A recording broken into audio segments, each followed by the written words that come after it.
Mga karaki, panoorin nyo ito. Magpiprito ako ng baboy at saba para gawin kong humba. What? Magluto ako ng humba na may saba. So nice. Wow!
Ito ang gagawin kong humba, mga karaki.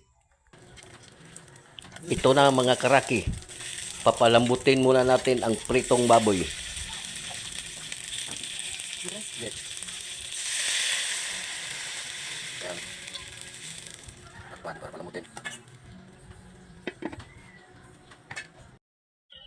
Nakahanda na rin ang ating mga ricado.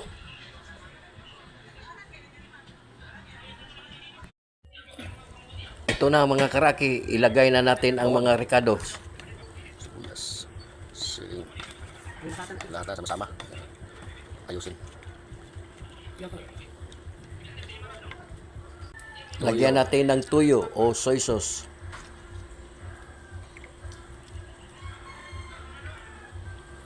Suka.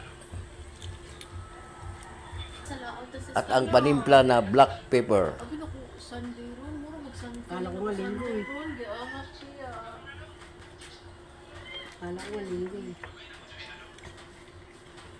Takpan muna natin para maluto ang ating humba. Ito na. Luto na ang ating humba. Bango. At ngayon, ilagay na natin ang saba o saging. Piniritong saging.